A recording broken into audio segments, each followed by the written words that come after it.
Hola, ¿cómo están amigos, amigas, amigues? ¿Qué tal, compañeros? ¿Cómo están? Estamos en un segundo capítulo de Conversaciones de Chu para estas elecciones generales 2026.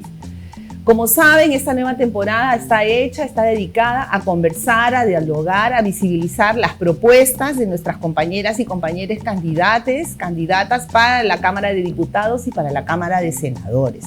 Para nosotros es muy importante visibilizar estas propuestas, pero también mirar el análisis político que se está haciendo en esta coyuntura tan difícil que vamos a vivir y que estamos disputando con los antiderechos y con la mafia de la ultraderecha, la ejecución o no, o la vulneración de nuestros derechos. ¿Cómo estás, Manolo? ¿Qué tal? Bien, muy contento para poder seguir. A mí lo que pasa es que me acuerdo de la historia, ¿no? ¿Cuándo, en qué año, en qué elecciones algunas mariconas y lecas y mujeres trans tuvieron la valentía de presentarse a las elecciones para el Congreso de la República? Y fue en el 2006, solamente 4 que ya estaban obviamente fuera del closet, porque en la práctica, si han habido antes, nosotros no hemos sabido absolutamente nada, ¿no? Entonces yo tengo que agradecer a Susel, tengo que agradecer a Tito Bracamonte, a Belisa Andía y a Hanna Villaizán, porque ellos y ellas fueron los y las primeras en sacar la cara por nosotros para buscar un voto para ser elegidos congresistas de la República, ¿no? Eso a mí me parece muy importante. Ahora sí, ahora ha habido un cambio. Sabemos que ahora hay más candidatos, ¿no? Al Congreso, a diputados y senadores. Y no sé qué piensas tú, Eduardo, sobre eso. Sí, efectivamente, Manolo, como mencionabas, ¿no? Hay que reconocer la valentía de estos compañeros, de estas compañeras, porque además en contextos difíciles, ¿no? Sabemos que somos un país conservador, abiertamente LGBTI-fóbico, ¿no? Y que, o sea, si bien ya visibilizarnos como personas LGBTI es complejo, imagínense en estos contextos electorales, ¿no? Donde los discursos de odio, la homofobia directa, la transfobia directa es brutal, ¿no? Entonces yo creo que es importante reconocer a estas personas que tuvieron la valentía de postularse y de hacer historia, como tú decías, ¿no? En esta línea yo quería compartir algunos otros datos importantes también, que creo que es importante mencionar, ¿no? Que tuvimos, por ejemplo, 9 candidaturas abiertamente LGBTI en las elecciones del 2022,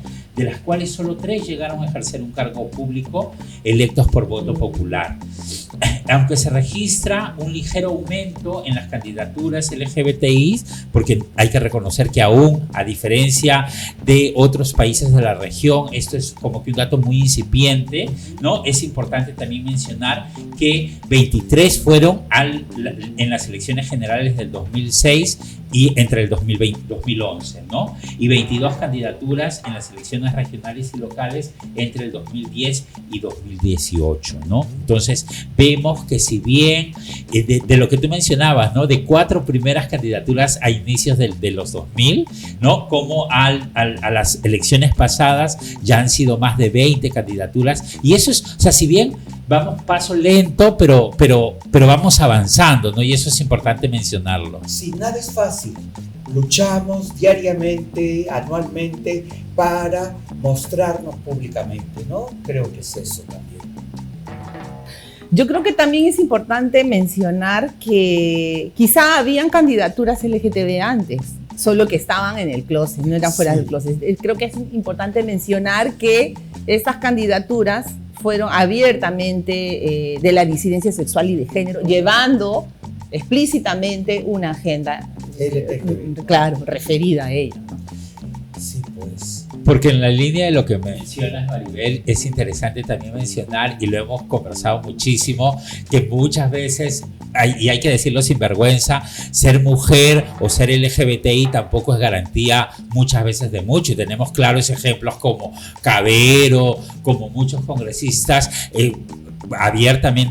incluso abiertamente LGBTIs, y que no se han comprado nuestros pleitos, no han levantado nuestras y agendas. No han dicho absolutamente nada de eso. Exacto. O otros candidatos que han salido del closet para ganar votos de la comunidad o de las personas LGTB o de las organizaciones LGTB, diciendo que van a hacer tal o cual cosa y no han hecho absolutamente nada.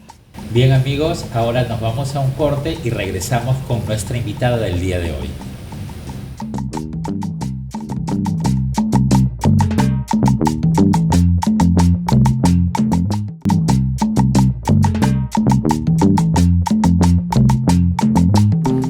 Bueno, ahora estamos con nuestra invitada, nuestra querida compañera Leila Huerta. Le agradecemos por estar aquí con nosotros. Este capítulo vamos a indagar un poco en su militancia, en su activismo y en sus propuestas, obviamente. Voy a presentarla. Nuestra compañera Leila es feminista, defensora de derechos humanos, es bachiller además en agronomía por la Universidad Nacional Agraria La Molina y se ha desempeñado como administradora de datos en estudios de investigación clínica, llegando a ser coordinadora de los proyectos de investigación. Es directora y fundadora de la conocida organización Féminas Perú y actualmente, además, y por eso está aquí, le vamos a sacar el jugo a Leila, como candidata a senadora por el Partido Morado con el número 25. Bienvenida, querida Leila. Bienvenida. Muchas gracias, contenta de estar aquí y escuché bonita eso de lo querida, ¿no? Sentí bien cercano. Por supuesto. Sincero, porque nos conocemos tanto tiempo con los tres. Tenemos tiempo en el activismo y contenta de poder compartir con ustedes este espacio. Súper, Leila. Sí, qué interesante lo que dices, ¿no? Porque para mí también yo me puse a pensar, a ver, ¿desde cuándo conozco a Leila? Bueno, 2 añitos, ¿ya? Que cuando recién empezaba y ahí nos conocimos, conversamos, y ahí es donde yo me entero de que tú también eras molinera como yo, porque las dos somos molineras, ¿no? Así es. Cosa que la Universidad Nacional Agraria La Molina debe sentirse orgullosa de todo lo que hemos hecho y que vamos a hacer, Así ¿no? Entonces, para mí es importante así como que hagas un retroceso. ¿Cómo fue tu vida en la universidad, no? Por un lado, eso fue lo que te llevó a ser activista como mujer trans y fundar Féminas. ¿Y qué más te impulsó para poder ser parte de un partido político y candidata a senadora, no? Sí, bueno, ustedes van a recordar, porque lo hemos conversado, seguro que no se acuerdan, pero se acuerdan que les decía de que yo sufrí mucha discriminación por la comunidad LGBT dentro de la universidad cuando empezaba. Y porque era muy deschavada, ¿no? Como el cliché que teníamos aún en ese momento. Y sí, pues nacían, pero Tontas. terribles, ¿no? Y me acuerdo que tú renegabas cuando te contabas, Sí, pues. y te contaba algunos profesores que eran parte en ese momento, comenzaban a hacerse grupos como la GEPUC, pero querían estos LGBT completamente camuflados socialmente, que no se les note. Que no se les noten. Entonces me acuerdo que habían ahí, me hacían feas caras, ¿no? Feas caras. Y bueno, yo creo que también eso fue lo que me motivó, ¿no? Cuando una vez que salí, comenzar a activar, a hacer activismo, porque comenzarme a ser conocidas, conocer gente de trayectoria y restregarles en la cara, pues a esas personas que seguían en el closet, ¿no? Y que vivían de esa manera y que me chocaba, en algún momento me he chocado con algunas, en alguna parte, y que he visto, pues, su triste vida en el closet, ¿no? Hasta hoy. No todas, pero sí la mayoría, ¿no? Muy pocas personas de la comunidad, muy poquísimas, que sí me dieron la mano, me abrazaron como amistad, pero que ni siquiera era de ese entorno, ¿no? Y bueno, yo creo que eso es lo que también no creo que me haya motivado pues ese despecho contra ellos, ¿no? Sino que yo creo que es algo que vivimos las personas LGBTIQ siempre, ¿no? Este tema de no vivir tu libertad, de ser discriminada, de tener esa impotencia de vivir injusticias, creo que es lo que a mí me motivó a ello. Y también es una cuestión obligatoria, ¿no? Porque ¿se acuerdan cómo yo llegué al movimiento a través de Gaby, de Hanna, ¿no? Y era la única chibola con profesión y Hanna era bien fuerte, ¿no? Y jodida. Gaby era el otro lado y todos comenzaban a ponerme a mí al medio, ¿no? O sea, ya tú entras aquí, tú entras allá, ¿no? Entonces, y como que también me han ido obligando a estar en ese espacio, ¿no? Y lo digo de esa forma porque también luego comencé a trabajar en Impacta, ¿no? Y también comencé a desarrollar mi vida profesional y no estuve cercana al movimiento activista, ¿no? Estuve más enfocada en ello. Y ello, ¿no? O sea, yo creo que es algo que se ha ido dando en la vida, así como también este momento que hoy vivo en la política, ¿no? Porque creo que no es que lo haya buscado, aunque en ese momento hice un reportaje con Dante Alencastro y decía, quiero ser congresista, pero lo decía puro cliché, porque no entendía la magnitud también de lo que significaba, ¿no? Y conforme fui avanzando y viendo cómo se maneja la cosa, es un tema y un espacio bien complejo, ¿no? Y bien difícil también. Pero sin embargo, es algo que he ido asumiendo porque es en lo que he venido trabajando, ¿no? Y es como que me tocó hacerlo, ¿no? A veces he visto, yo que quizás suene pesada para algunas, pero he visto me gusta mucho ver series de época y de reinas y de reyes y cosas por así. Muchas veces también las reinas o los reyes o sea, tienes que asumirlo, punto, o sea, no hay otra además, ¿no? Entonces, a veces siento que ha sido como que eso, ¿no? Tener que asumirlo, porque a veces también sientes desde fuera que creen que es algo que tú lo estás buscando y llegar a ese lugar y ser así, pues, el centro de atención, pero es lo que ha llegado a mi vida y que lo asumo de esta manera y que me ha tomado mi tiempo también para hacerlo porque no es la primera vez que la política se acercaba a mi vida, ¿no? Empezó hace... creo que 2 campañas anteriores con Todos por el Perú, que me entré a un espacio para poder ser congresista, pero Todos por el Perú perdió la inscripción o la lista en la que estaba se cayó y ahí quedó, ¿no? Bueno, ya está, ¿no? La siguiente fue junto con el Partido Morado ya con Guillermo Flores, que me llamó para ser regidora con él y también se cayó la lista nuevamente, ¿no? Entonces han sido como que intenciones que he dicho ya, bacán, voy y ya, pero que se han quedado, ¿no? Y ahora esta tercera... como procesos de aprendizaje. Sí, más o menos, ¿ah? Más o menos porque también yo entendía, y porque lo veía por ejemplo con Gaela, que era importante haber hecho una militancia previa en un partido para conocer también todo el manejo dentro de él. Entonces, hasta hoy mismo es una cuestión de momentos en el camino, porque también en esta última fase quien estuvo detrás mío para poder encaminarme hacia ello ha sido Luis Durán, ¿no? Que es el que ha estado ahí siempre, que aquí, que jalándome, que hay que estar en ello y lo otro, ¿no? Yo resistiéndome porque sé que es complejo, pues, ustedes me conocen, o sea, yo también, pues. Yo también soy relajada, ¿no? Yo soy relajada, entonces, yo acabé de la universidad, yo creo que ha sido porque he sido inteligente y podía memorizar, pero yo nunca he sido las personas que me haya sentado a estudiar, que haya dedicado, yo vi amigas que sí, pues, que ya acababan y que se iban, yo siempre he tenido rápido, he captado las cosas, las entendía y ya está, y cuando llegaba a los exámenes los hacía y 11, 13, 12 y ya está, ¿no? Y quizás no sé si suene bien o no, pero es así como he sido, ¿no? Entonces, sé que meterte en política implica compromisos también, ¿no? O sea, involucrarte, comprometerte, estar ahí también en los partidos políticos para poder avanzar y ello, ¿no? Entonces, ha sido de esta forma y también creo que tengo el 25 porque ese número me dieron, ni siquiera porque mi edad, ni siquiera porque lo haya buscado, ¿no?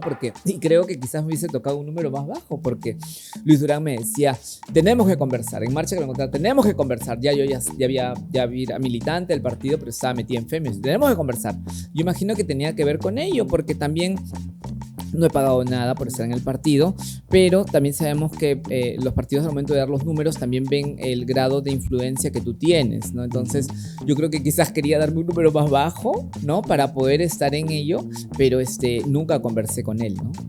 Leila, y para que nos cuentes un poco más del activismo que has llevado en estos caminos de lucha, en esta historia que tú tienes como activista. Yo te conozco desde que éramos muy jóvenes, también antes de Féminas. Nos hemos encontrado en diversos espacios, te recuerdo mucho, flaquita como siempre, pero con una voz muy potente y con una claridad, ¿no? Dentro de la comunidad, dentro del activismo. Pero me parece que sería interesante que te conozca nuestro público y que nos cuentes, ¿no? Cómo ha sido este camino en activismo, quizá incluso antes de Féminas, cómo llegaste ahí, cuáles eran tus luchas, cuáles eran tus desafíos también dentro del movimiento y cómo ahora eres una referente para todas las mujeres trans también. Mira, yo creo que ha sido una cuestión progresiva del desarrollo de vida que me ha tocado vivir.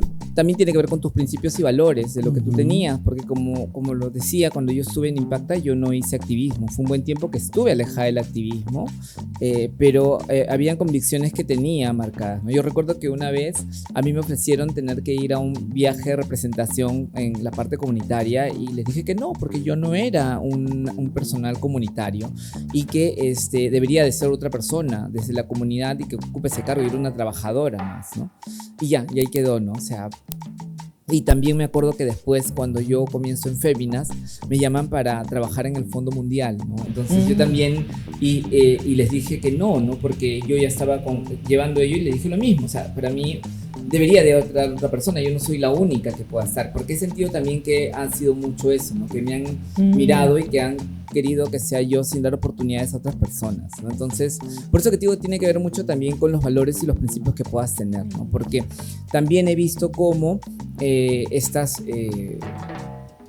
condiciones o organizaciones ven a una persona, la fortalecen o la ven como importante, la suben a un lugar y al final no termina siendo lo que tú esperas que sea, ¿no? Porque coges para representación y punto, ¿no? Y yo siempre no he creído en ello, ¿no? Por eso que muchas veces me he negado a poder participar en ello, ¿no? Entonces, porque creo de que un movimiento no es de una sola persona, ¿no? Y eso es lo que yo he ido aprendiendo en el camino, ¿no? También porque eso veíamos de antes, ¿no? Una que otra líder que eran las únicas que estaban ahí, pero no veíamos un desarrollo previo de más gente, ¿no? Entonces, cuando me da la oportunidad de poder trabajar este proyecto que se llamó Féminas, inicialmente, que era en el área de mi trabajo, ¿no? Como coordinadora de proyectos, utilizo ese espacio para desarrollar un movimiento social de mujeres trans, ¿no? Teniendo los recursos que tenía ahí, y es por eso que el proyecto acaba y yo continúo con ello, ¿no? O sea, es como que una cuestión paralela. Y también hago de que cuando el proyecto nunca tuvo un componente comunitario, o sea, su objetivo no era formar un grupo, no era hacer activismo, no tiene nada que ver con eso, ¿no? Entonces también de eso yo me agarré para poder no exigir, pero siempre marcar las diferencias, ¿no? Y nunca sentir esta instrumentalización que quizás siempre la tuve yo presente, ¿no? Como, o sea, lo que decía, ¿no? De usar a alguien era la instrumentalización metida. Y yo creo que es algo que también los activistas desarrollamos mucho, ¿no? Esa percepción de cuestionar la instrumentalización de organizaciones hacia nosotros. Entonces, pero dentro de todo, yo agradezco que en realidad tampoco nunca vi esa intención. Bueno, quizás sí por algunas personas, pero no por la institución en general. O quizás yo era tan fuerte que en realidad no podían confrontarse, ¿no? Entonces, pero siempre yo marqué, por ejemplo, ello, ¿no? O sea, Féminas nunca fue el componente comunitario del proyecto Féminas, ¿no? Fue una cuestión que he desarrollado de una forma paralela porque era necesaria para el movimiento, ¿no? Y por eso es que también Féminas crece.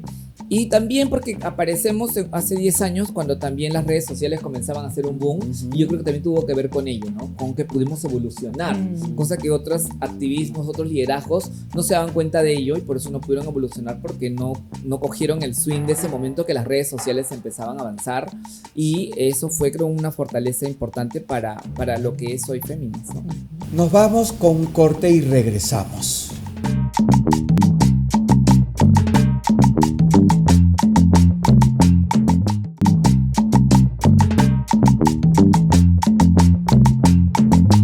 Leila, pero lo que tú mencionabas de esas oportunidades, de esos espacios que se abrieron durante tu activismo y que yo creo que hay que mencionarlo, tiene que ver un poco con esta profesionalización en tu caso, ¿no? Y que vemos que a veces esa brecha con otros compañeros trans es distinto, ¿no? Porque, claro, como tú decías, ¿no? Llaman a Leila porque, claro, es una profesional, tiene una trayectoria, ¿no? Tiene experiencia haciendo investigación, trabajando proyectos de desarrollo, y eso también de alguna forma te posiciona, ¿no? Entonces, y que otras compañeras quizás no pasaron por esos procesos, en el caso tuyo es distinto, ¿no? Y yo creo que eso también es importante resaltar, porque también puede ser un plus en algunos casos, ¿no? Para seguir con esta conversa, Leila, yo quería compartir algunos datos que nos parecían importantes y que los recogíamos de este perfil electoral de la población LGBTI que hace algún tiempo elaboraron las compañeras, los compañeros de Más Igualdad, y dos datos que a mí me parecían muy importantes, relevantes, para un poco reflexionar posteriormente en relación, precisamente asociándolo a la participación de las mujeres trans.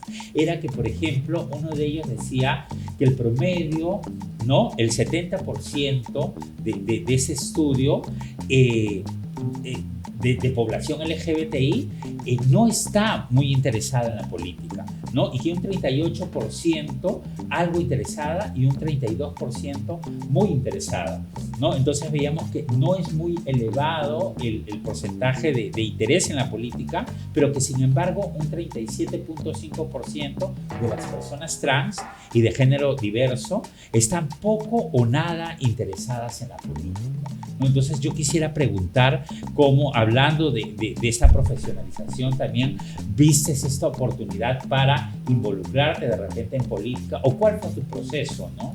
Mira, yo no creo que, no ha ido por ahí la cosa para interesarme, y justo lo que decías, sí lo veo, y ponía a pensar todo el panorama y la historia trans. Pero en Féminas, por ejemplo, casi todas las chicas están involucradas en política, o es el tema en que discutimos, y eso también tiene que ver con los liderazgos, ¿no? Cómo tú metes estos temas y los conversas y los difundes y los empoderas dentro del espacio, ¿no? Entonces yo, por ejemplo, mire, Carla Cayani es parte de Féminas y también está postulando en Arequipa, ¿no? Entonces, porque está muy metido en todos los espacios. En Loreto está Roxy, es una profesional, es abogada y también metida en todos estos temas de políticas en la región y todo ello, ¿no? Entonces yo sí creo que por ahí va la cosa, que es cómo desarrollamos los liderazgos, también involucras estos temas para poder conversarlos, ¿no? Entonces, mira, por ejemplo, ahorita la próxima semana vamos a sacar los resultados de una encuesta que Leslie comenzó a mover acerca de intención de voto al tema. Entonces te das cuenta cómo son chicas que se han ido metidas, o sea, que les he ido quizás contagiando o motivando a poder hacer ese tipo de cosas, y con data interesante, ¿no? Acerca de la percepción política de la comunidad LGBTIQ, y que es importante, ¿no? Y que a veces necesitas pues nombres pesados para tener un cierto valor, pero que al final la información es muy rica en lo que se va a obtener, ¿no? Y yo creo que tiene que ver con ello, ¿no? También con cómo motivas a ello. Entonces, en ese panorama, pues me tocó saltar. También yo creo de que el mundo está cambiando, el activismo está cambiando, y siempre lo veo, por ejemplo, con el tema de las trabajadoras sexuales, ¿no? Entonces, antes el tema Ángela Villón pues sonaba y todas las cámaras la miraban, ¿no? Y todos estaban ahí. Ahora el tema del trabajo sexual ya pasó a un segundo plano, y no, en realidad ya no es un boom el tema. Yo pienso que también en un momento determinado lo trans va a pasar por lo mismo, así como está cambiando el mundo, ¿no? Porque ahora mismo vemos, ¿no? O sea, hay otros problemas sociales mucho más fuertes que al final de cuentas, y con el avance del sistema, ya como que lo trans socialmente es aceptado, ¿no?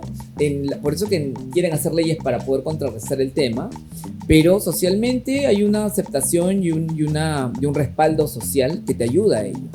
Entonces, yo creo que es también una cuestión de tener ese análisis político del tema y cómo tienes que involucrarte en ello, ¿no? Yo estoy segura, por ejemplo, ya están las chicas, por ejemplo, en Féminas, que para las municipales, o sea, en todos los distritos y regiones donde podemos estar, tenemos que meter gente, ¿sabes? Entonces, si no se avanza, piña, ¿no? Porque, por ejemplo, eso también, ves, inicialmente Gael era como que un boom, porque era una chica que se metía en política, que hacía muchas cosas, pero comienzan a aparecer otros cuadros que terminas relegando o diluyendo, ¿no? El potencial único político que puedas tener.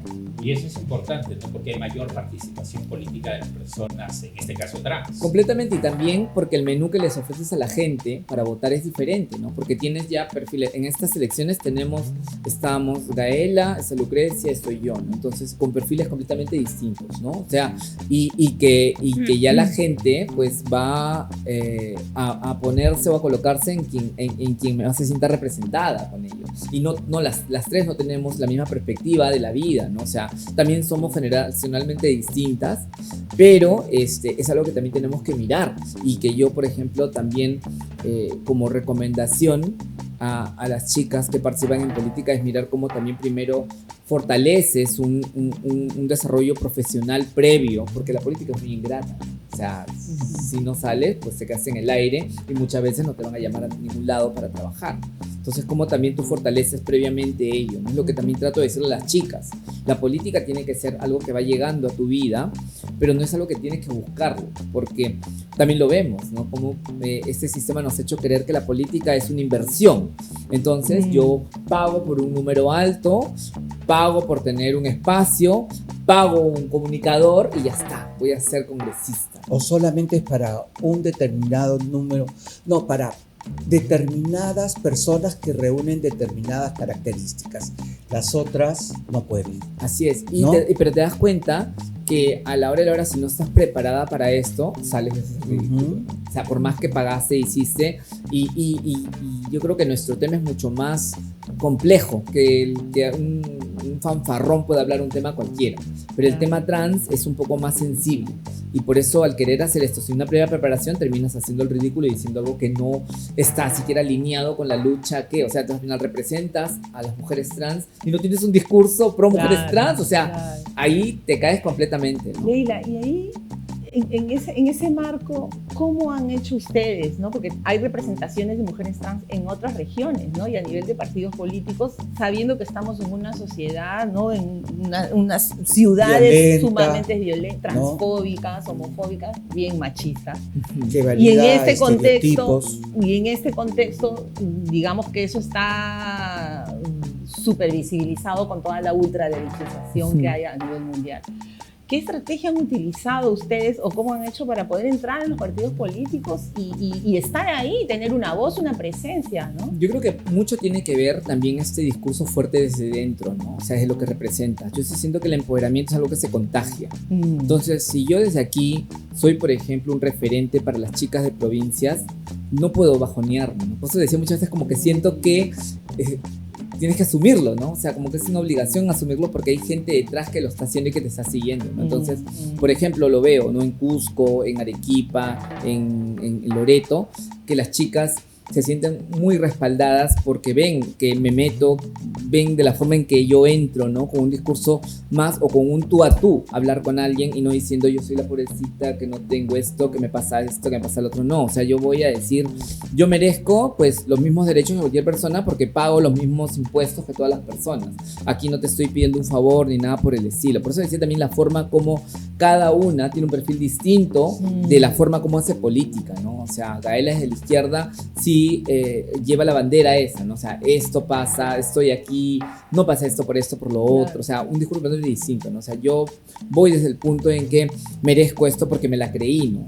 Y también eso tiene mucho que ver, ¿no? Es como cuando manipulas a los hombres. Sí, si no pues, te la crees, o en la relación de pareja, si no te la crees, no se la hace creer al otro, ¿no? Claro, a mí me parece eso muy importante, ¿no sabes por qué? Porque tú partes de un principio muy clarísimo.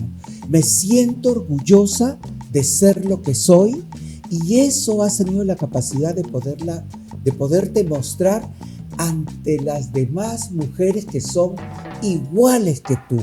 Y ellas han sentido que esa es la forma de ser primero dentro del proceso de desarrollo de tu identidad como mujer, ¿no? Y de expresar que tus vivencias no te hunden, sino al contrario, te elevan para poder expresar con claridad y libertad lo que piensas, porque eso no te avergüenza, ¿no? Sí, es cierto. Eso es, y de ahí, por ejemplo, yo te voy a saltar a la siguiente pregunta, ¿no? Es, ¿cómo utilizas eso y cómo vas a utilizar eso cuando imaginemos de que eres senadora? ¿Cuáles son las propuestas que tú vas a presentar como senadora de la República y qué vas a tener que hacer para negociar, ¿no?, con los otros senadores, para que no te quedes sola, porque ya hemos visto experiencias en el pasado de personas que se han quedado solas? Sí, mira, yo creo que es importante esto de tener tus fortalezas, ¿no? O sea, de sentirte orgullosa de quien tú eres. Porque también eso es lo que les comparto con las chicas, ¿no? O sea, la gente de fuera tiene mucha ignorancia acerca de nuestro tema y hablan tontería y media, ¿no? Entonces, por ejemplo, yo no me complico, yo amo mi próstata, ¿no? O sea, yo no me complico con ese tema, no quisiera ir a un ginecólogo porque no quisiera tener nunca la regla, y lo tengo claro desde que soy adolescente, porque sabía lo que implicaba, porque veía a mi prima mayor cómo se estaba tirada en la cama una semana porque era terrible, ¿no? Entonces, como que claro, está lo estereotipado, que dices, ay, sí, ¿no? ¿Qué es lo que significa ser mujer ello? Y tú dices, podría ser, pero por otro lado, tu sentido común te hace pensar, yo, pero eso realmente quiero para mi vida. Entonces, esas cositas, yo sé que cuando tú se los mandas a los conservadores que te lo lanzan como enganche para poder amarrarse el tema, pues las escuadras cuando tú le dices, yo no me complico con ello, o sea, para mí no es un problema, es en tu pensamiento y estereotipo que crees que eso es un problema. Porque como trans, lo sé, o sea, los hombres están con mujeres trans. Socialmente nunca lo van a decir porque una mujer trans no te da estatus, eso lo tengo completamente claro. Una mujer trans no le da estatus a un hombre, todo lo contrario, ¿no? Lo disminuye y toda la cosa. Pero el hecho de que les agrades o de que puedas estar, pues, esa es otra cosa. Como vivencia lo tengo claro, ¿no? O sea, la cantidad de hombres con los que yo me he podido relacionar sin que en eso se me encaje, pero es tan variada, desde los más humildes hasta los más adinerados y con más... de los más conservadores hasta los más liberales, en realidad tú dices, esto pasa, ¿no? Y es parte de la naturaleza, ¿no? O sea, tener clara de eso, que también tiene que ver con la formación que he tenido, ¿no? O creo que, o no sé, no, yo creo que también tiene que ver con ser diferente y desde muy chiquita involucrarte en temas, por ejemplo, de biología, ¿no? Porque quería encontrar la razón por qué soy de esta manera. Así. Claro. Y leía muchas cosas de biología, cuando llevé muchos cursos selectivos de biología en la universidad, porque me interesaba mucho y porque quería encontrar el origen, ¿no? Cuál era la forma como poder modificar mi cuerpo desde lo biológico, porque es lo que entiendes. Pero has tenido una excelente madre también. Y yo creo que eso, para mí, ha sido sumamente importante, ¿no? Entonces, porque también se tiras abajo todos los discursos tontos, ¿no? De los conservadores, ¿no? Por ejemplo, ahora que decían, ¿no? O sea, la concepción ya hay un ser humano, ¿no? Dice, no, señor, no hay un ser humano, es un cigoto, así se llama. Sí, claro. No se llama. Acuerdo. Y no que después se llama mórula. Claro. No es ni siquiera embrión. O sea, es que esas cositas. Al final es embrión.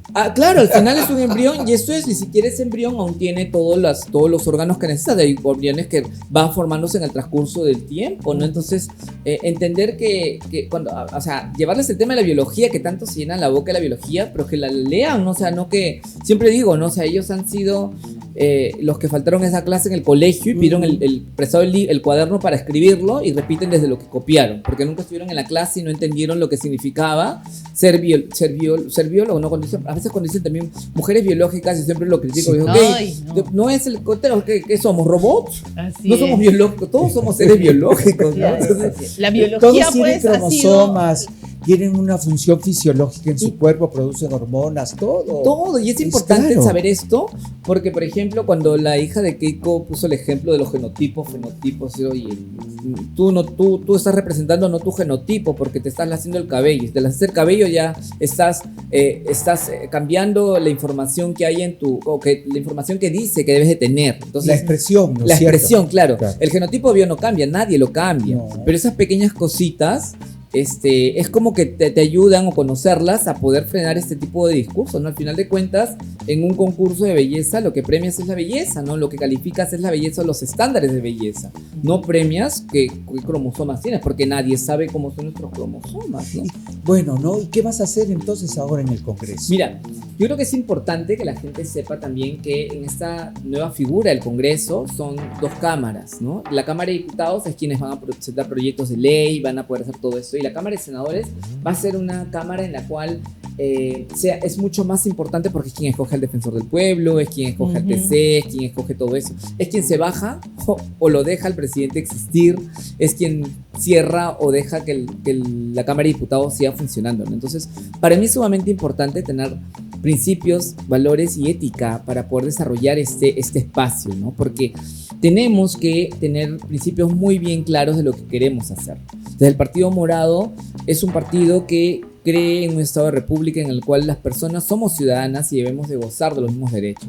Todas, no solamente las personas LGBTQ, sino en general, porque hemos visto cómo la pandemia o problemas como lo que estamos viviendo de problemas climáticos terminan siempre cayendo peor a personas lejanas de la ciudad, ¿no? En las zonas rurales, los friajes en Puno, etc. Entonces, si es que no llegamos, personas con conciencia social, con pensamiento crítico a este tipo de situaciones que ocurren, ¿qué van a legislar, no? ¿Qué vamos a legislar? Sí. No podemos seguir mirando o teniendo un país o gobernantes que legislen a favor de terceros o de intereses particulares, ¿no? Somos por algo los representantes de una población específica, ¿no? Entonces, yo creo que el hecho de poder ser parte de una población vulnerable también me da esa sensibilidad de poder entender pues las necesidades que puedan vivir otras personas, ¿no? Entonces yo creo básicamente, más allá de poder tener o decir esto voy a hacer o voy a llegar, que es lo que también me choca un poco, ¿no? Porque la gente siempre está esperando escuchar cosas que al final no las terminan cumpliendo y que no las han cumplido en la historia de nuestra política. O incluso muchas veces ofrecen cosas que no tienen que ver con la función que no se van a poder hacer. Así es. Un engaño, muchachos. Completamente. Entonces, pero eso... Pero estás diciendo lo que vas a hacer y eso es lo importante. Claro, o sea, para mí es importante poder tener claro los principios que puedas tener para el momento de ver las cosas, ¿no? Y lo que tienes que hacer en ese espacio de poder tan importante, ¿no? Por ejemplo, pienso y digo, si es que proponen el tema de salirnos de la Corte Americana, pues definitivamente no es algo que en mi pensamiento es algo que esté pleno, ¿no? Porque desde lo que he vivido, ni siquiera es un discurso solamente, es lo que he vivido, sé que no sería ley la huerta si la Corte Americana no existiera y no hubiera dado las directrices para que yo pueda cambiar el nombre, ¿no? Claro. Para que Dania Calderón pueda tener su sexo, en el DNI se ha podido ver casado con su novio y tener una vida feliz, ¿no?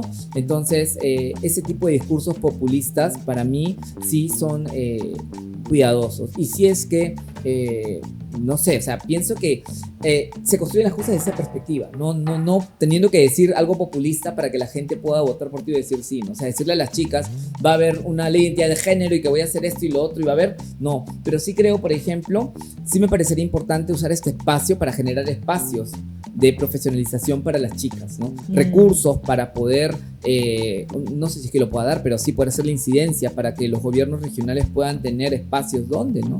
Susel ha tenido un papel muy importante en este previo congreso, ¿no? O sea, justo lo escuchaba a Mesías Guevara en una entrevista y decía, porque siempre lo meten a este sonso, ¿cómo se llama? Hay tantos. Al tarado que se fue, que ni bien entró, se fue del Partido Morado. No. Ay, el que se fue del Partido Morado. El biólogo también. Buses. El que salió del Partido Morado. Claro. No de la agraria, disculpa.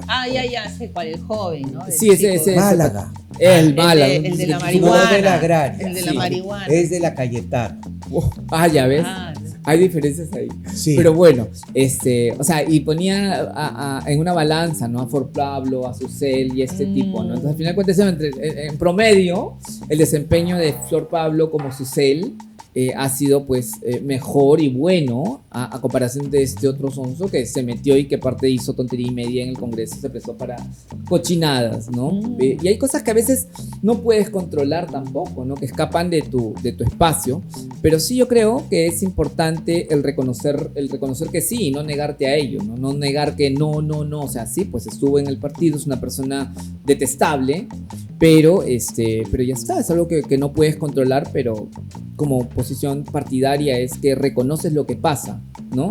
Así como ¿y por qué también en el Partido Morado? Porque me parece importante que a pesar de lo que ella vivido de esta ola anti-LGBT, es un partido que ha mantenido sus principios firmes sobre la lucha sobre esos derechos, y porque no soy la única, ¿no? Habremos muchas personas LGBTIQ visibles en este partido, pues haciendo política y esperando pues tener un espacio de poder para poder cambiar la vida de todas las personas, ¿no?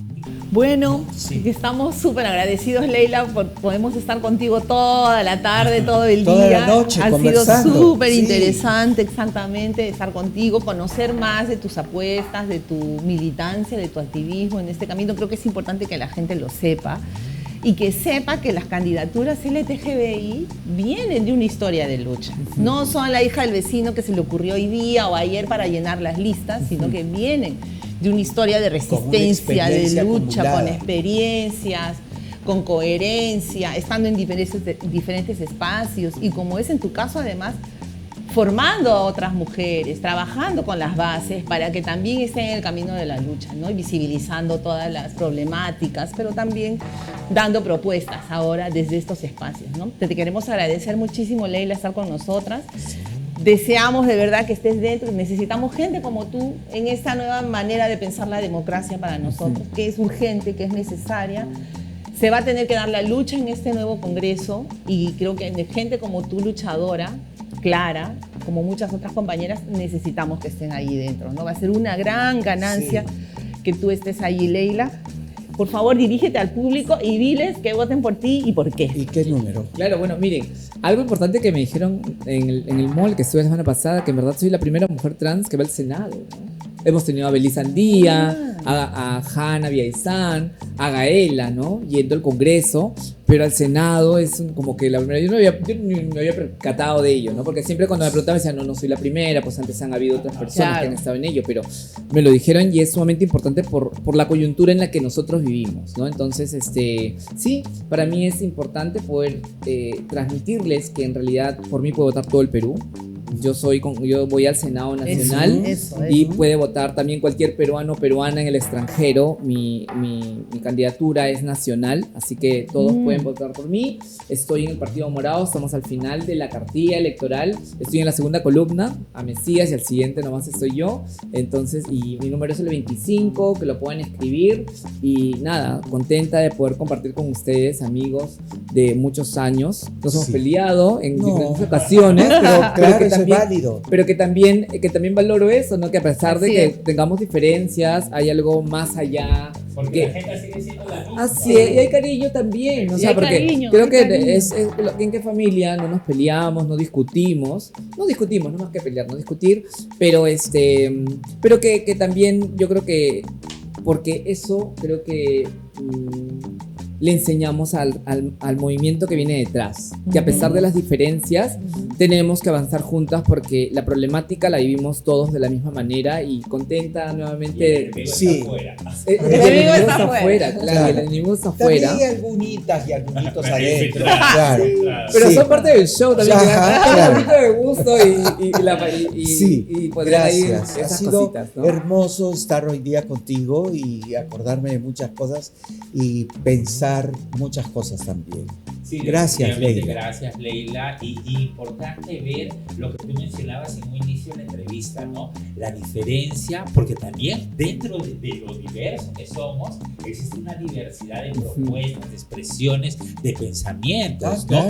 Claro. Hemos estado en otro momento con otras compañeras trans también, y el discurso, el posicionamiento, que también es importante, pero de repente desde otra mirada, ¿no? Y yo creo que eso es lo rico, ¿no? De que tengamos todas las miradas y que la gente tenga todas las opciones y que decida informadamente.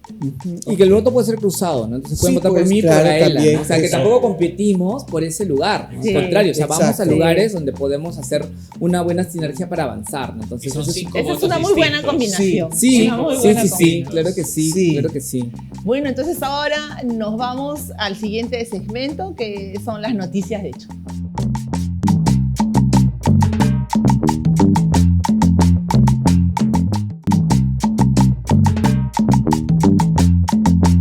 Ahora, después de estar con nuestra querida compañera Leila Huerta, a quien agradecemos muchísimo, vamos con las noticias de Chu. Y hoy queríamos hacer referencia a una importante noticia para quienes somos luchadores, defensores de derechos humanos en el país y para quienes creemos en la democracia en general. Es que ayer hubo una importante sentencia de la Corte Interamericana de Derechos Humanos. La Corte IDH notificó, en el caso Ramón Durán y otros versus Perú, que el Estado peruano ha sido condenado por las esterilizaciones forzadas cometidas durante el gobierno de Alberto Fujimori. Yo creo que esto es muy, muy importante. Hemos estado conversando aquí los compañeros y ayer también en otras reuniones con compañeras, que es importante recalcar que durante el gobierno de Fujimori fue parte de la política de planificación familiar y el Programa Nacional de Salud Reproductiva esterilizar a las mujeres, cosa que hoy...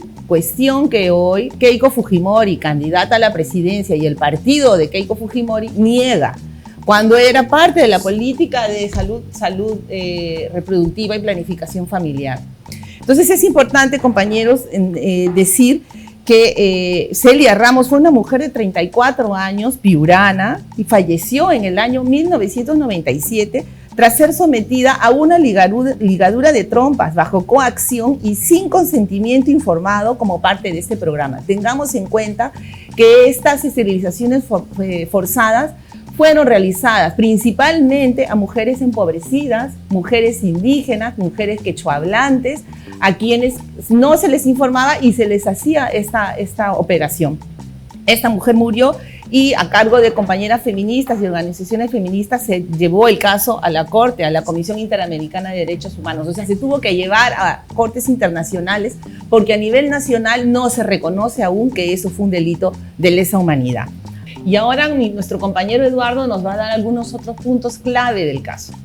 Sí, Maribel, efectivamente, como tú ya habías mencionado, ¿no? La Corte Interamericana de Derechos Humanos sentenció al Estado peruano como violador de derechos humanos, pero sobre todo resaltando que los derechos vulnerados de Celia fueron el derecho a la vida, a la integridad personal, a la libertad y a la autonomía reproductiva de esta, pero también este dato importante marca un importante precedente porque recordemos que fueron 300.000 mujeres víctimas de este programa de supuesta planificación familiar, ¿no? Conocido como esterilizaciones forzadas. Entonces, y por otro lado también recordar que Naciones Unidas ya hace mucho tiempo viene mencionando que estas prácticas también son crímenes de lesa humanidad, ¿no? Lo que implica que no prescriben para los estados, ¿no? Escuchamos muchas veces a los antiderechos queriendo salir de la Corte Interamericana de Derechos Humanos, del sistema interamericano de derechos humanos, porque precisamente quieren que estas investigaciones no concluyan, que no hayan sentenciados por vulneración de derechos humanos y que todos estos casos lamentablemente queden en la impunidad. Bueno, hablando de Celia Ramos, ¿no? Me recuerda muchos casos o algunos casos que han vivido algunas personas LGTB, ¿no? El caso de Cristian Olivera, que ya tiene su sentencia en la Corte Interamericana de Derechos Humanos, y el Estado peruano se demora mucho en cumplir con la sentencia, y eso es un gran problema porque justicia que tarda no es justicia.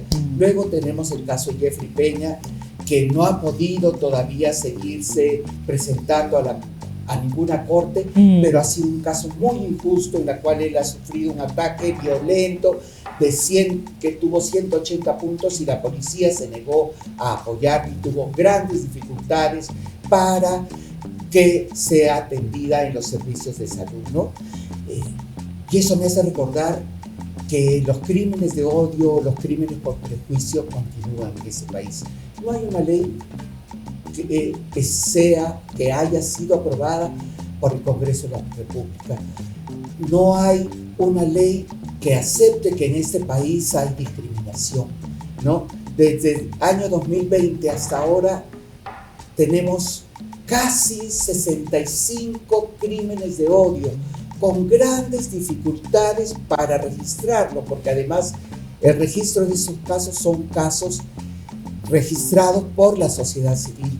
Muchas veces el Estado y los gobiernos de turno se niegan a registrar estos casos porque en este país no hay una ley de identidad de género, no hay una ley de reconocimiento de la violencia por orientación sexual e identidad de género.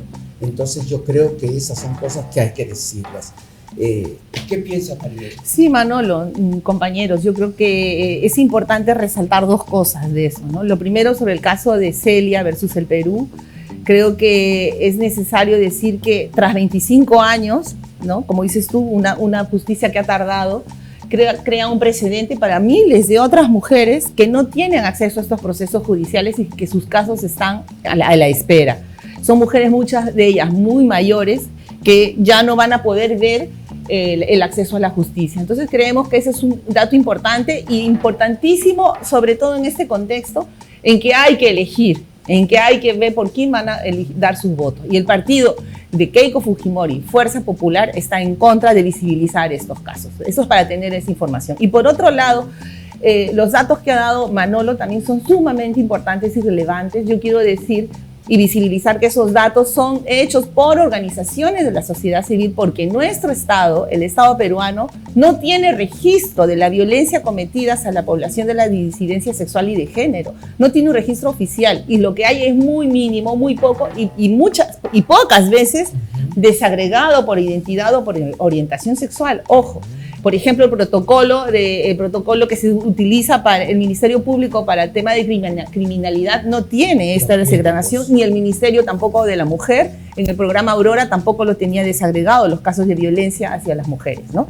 Entonces yo creo que eso es muy importante mencionar y creo que sobre todo decir que vamos a seguir a la espera de la justicia. Felicitamos a las compañeras que han llevado el caso de Celia Ramos, a las compañeras de Demus y otras organizaciones, y vamos a estar atentos y vigilantes a que esto se siga cumpliendo y que las sentencias se cumplan, que el Estado peruano, porque llega este proceso, esta nueva fase de monitoreo, de vigilancia, de que todo lo que se ha dicho se ha cumplido en diferentes instancias, ¿no? Sí, y para ir cerrando con este pequeño bloque, Manolo, es importante mencionar en relación a los datos que tú compartiste de estos informes de derechos humanos, de la situación de las personas LGBTI, que lo que visibilizan es que la discriminación, la violencia, los crímenes, como tú decías, por prejuicio, conocidos como crímenes de odio, son una realidad que nos afecta, ¿no? Por más que el Estado no los mencione en sus reportes, a pesar de que los medios de comunicación de forma sensacionalista invisibilicen identidades, por ejemplo, como cuando hablan de los asesinatos cometidos contra la población trans y hablan, ¿no? Hombres vestidos de mujer o una serie de adjetivos que no vienen al caso, pero lo que están haciendo es invisibilizar la identidad de género, como tú ya habías mencionado, de estas personas, y que eso hace de que no haya un registro real de lo que está pasando en el contexto de la violencia que vivencian las personas LGBTI, ¿no? Solo para cerrar en esta parte, mencionar algunas particularidades en relación a estos crímenes. Por ejemplo, ¿no? Los asesinatos que se perpetúan estos crímenes contra mujeres trans, en su mayoría, ¿no? Están vinculados a las mafias asociadas a los crímenes, al cobro de cupos, a la prostitución, a las extorsiones, ¿no? A la explotación sexual a estos grupos poblacionales, ¿no? Por ejemplo, en el caso de los gays, a diferencia de las mujeres trans, por ejemplo, están relacionadas más bien a aplicativos de encuentros sexuales tipo Grindr, Tinder. Ojo, no estoy diciéndolo yo, sino son información que hemos recogido, ¿no? A las salidas a las discotecas, ¿no? Cuando regresas de repente alcoholizado o por haber consumido algún tipo de sustancias, ¿no? Muchas veces estos individuos te intervienen y por querer robarte y terminan también perpetrándose estos crímenes de odio, ¿no? Y para terminar, en el caso, por ejemplo, de las mujeres lesbianas, ¿no? Que está vinculado principalmente a la violencia ejercida en el entorno familiar, ¿no? Hemos escuchado mucho tiempo estas mal llamadas terapias de conversión, ¿no? Hemos escuchado testimonios de compañeras que mencionaban, ¿no? Que para supuestamente sanar su desviación, entre comillas, ¿no? De alguna forma las obligaban a tener relaciones sexuales no consentidas con hombres, ¿no? Entonces, esas son violaciones, ¿no? Correctivas. Así entonces, y que eso hay que visibilizarlo, hay que nombrarlo como es, con nombre y apellido, ¿no? Y eso es importante. Sí, y para terminar esta parte, solo recalcar que nuevamente en este contexto, en esta coyuntura electoral, es necesario visibilizar estas problemáticas y ver por quién estamos votando. Fuerza Popular, Renovación Popular, son partidos que van en contra de nuestros derechos, haciendo que estas problemáticas, los crímenes de odio, los crímenes de lesa humanidad sigan impunes, no se visibilicen y se sigan reproduciendo, con la complicidad esta vez del Estado, ¿no? Un Estado violento, un Estado patriarcal, un Estado machista, un Estado misógino, y que estas nuevas elecciones y que esta construcción de la democracia justamente vaya para que deconstruyamos eso, para que se eliminemos eso y sigamos resistiendo en esta nueva esperanza que tenemos, en este nuevo proceso de construcción de la democracia, sí. de construcción de democracia, ¿no? Y vamos cerrando, y yo quería decir que se inscriban, que se suscriban a nuestras redes, a nuestros canales de YouTube, de Facebook, de Instagram y de TikTok, y que nos dejen comentarios, nos digan qué les parece y que también opinen políticamente, compañeros, porque esa es la idea, que este espacio sea un espacio de opinión y de reflexión crítica. Eduardo. Así es, ¿no? Es importante que sigan nuestras redes sociales porque además ahí ustedes van a poder ver realmente cuáles son las propuestas de candidatos, de candidatas que están levantando nuestras agendas, ¿no? Hemos visto durante toda esta campaña electoral que muchos partidos en las entrevistas se presentan abiertamente homofóbicos, neofóbicos, transfóbicos, ¿no? Y que estos candidatos son quienes están levantando nuestras propuestas. O han enmudecido frente a determinados temas. Exacto. También, ¿no? También. Exacto. Y nada, invitarlos a seguir nuestros canales, nuestras redes sociales, como ya lo mencionó Maribel, y hasta el próximo programa. Exacto, nos vemos, paisito.